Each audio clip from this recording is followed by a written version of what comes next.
Hello, everyone. It's Nico here, Imagine Action Podcast Cross Borders. Yes, I'm so excited now to just tell you guys I'm here to introduce another fantastic talk between Uri Noimewa talking to Dr. Daniel Foor. They are talking about, how do we live in this planet? I mean, they were sharing very powerful wisdom words. So before me actually listen to it and share it if you could at the end of this episode. Um, I guess maybe I'll go back to this coming into a new place, and I like this theme. And beside the fact that I am from Jewish ancestry, Jewish and Scottish, I discovered some German and Scottish branch that I know of, and also now I'm moving to this new house and we're having lots of problems, all sorts of weird. We got locked out of the house today, and we get like, and I, as you're speaking, it's like I didn't greet the river, or I think there's something here, or the dead. There's a strong cemetery here, and I haven't really, so. So I was thinking, okay, yeah, I'm going to speak with Daniel. So like, how to greet? Like, what would be your suggestion for someone coming into a new place and encountering some trouble, some resistance? Sure, it's a big topic, really. I could say what usually will work most of the time, and then if you come into a place that's especially complicated or especially hazardous, or sometimes there are more complicated types of situations, but often imagine a lot of what we already know about relating with other living humans applies when we're wondering about expanding that to relating with other than humans, or a wider field of connection. So if you come to a party or a social gathering in a new community for the first time, what would you do? You probably wouldn't be like, "Hi, I'm Yuri." Like, I can stand in the middle of the room and be like, "I just want everyone to know who I am." And people be like, "Who is this guy? Like, he's awkward. Like, what is he doing?" You would probably just watch first. Be like, "Okay, well, what's the scene? What's going on here? Like, how did I get invited to this party?" Or like, is there anyone that wants to talk to me? So you notice who comes up to you. Notice how you feel about that connection. If it's someone that's really strange, like, okay, well, hello. But you walk lightly when you come into a new space. And if there's someone hosting the party, you might say to them, "This is a lovely party. You have a lovely home. Thank you for inviting me in. I'm really glad to be here." And so you wonder, who's the elder here, or who's the host, and what is going to communicate respect to them. And if you do that, they might invite you back, or they might put out a good word for you, something like that. And so in general, a principle is to say, you and your ancestors convey respect to the ancestors of the land where you're at. So me and my people come here and we bring a gift. And you might say, "I don't know what you all like here. I'm still learning about you, but I've brought some traditional foods and a prayer and from my people, and I heard that maybe you like roses.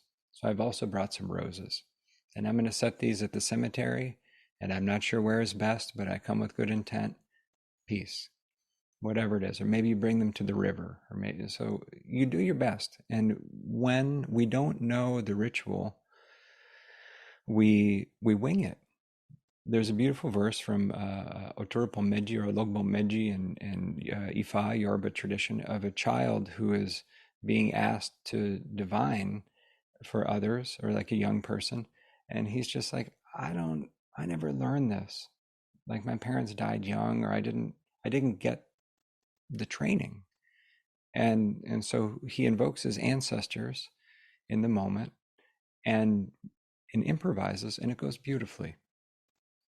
Now the second time you might actually have to go get some training, but in the verse, it's highlighting the fact that when we don't know the ritual and we're not sure what to do, if we're coming from heart and humility and sincere intent, most of the time it's going to be fine. It's like we get a pass most of the time. So it's better to risk doing it imperfectly and come from a heart-centered place than to not do anything and to be frozen in a kind of perfection. Yeah. I love that.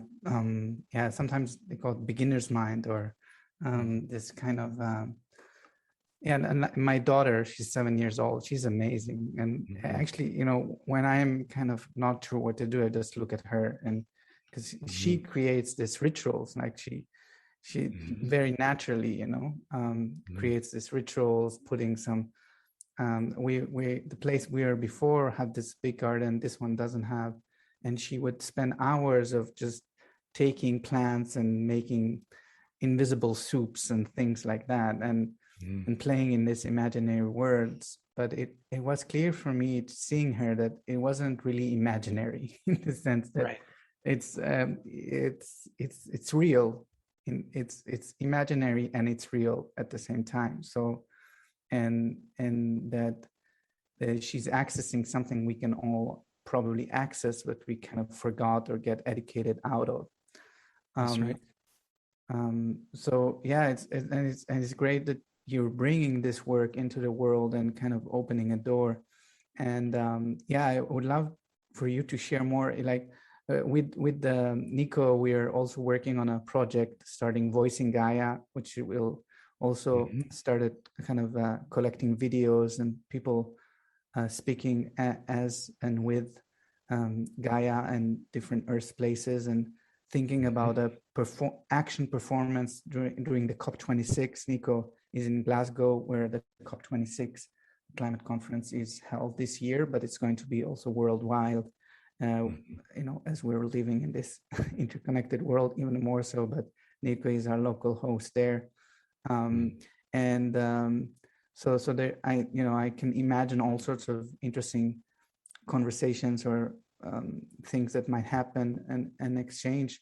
But yeah, I also wanted to kind of see if you want to share more about, use this stage to share more about the programs that you have coming up, or things that you feel like inviting people into, or where do people get connected with this work, like, and with you?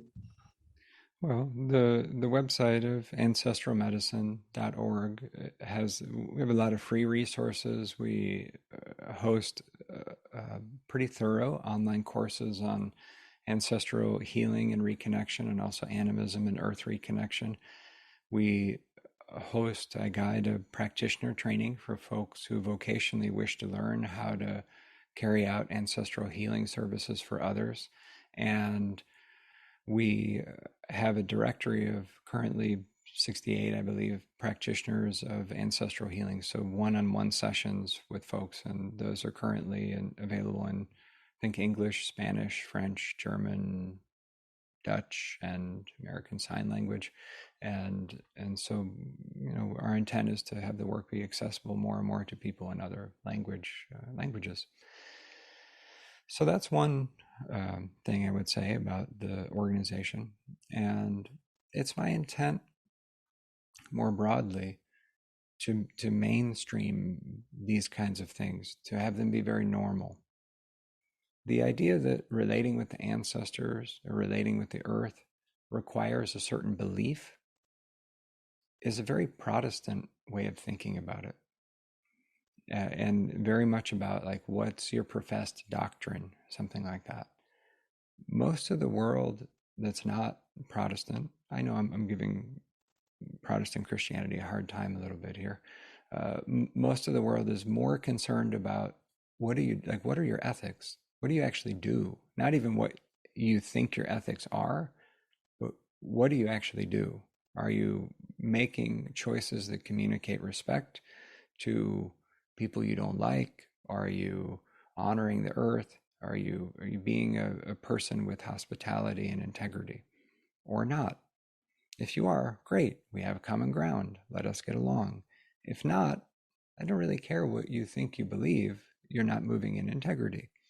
And so I say that because when we suggest something like, hey, you can relate with your own ancestors, you're like, I don't know if I believe in that.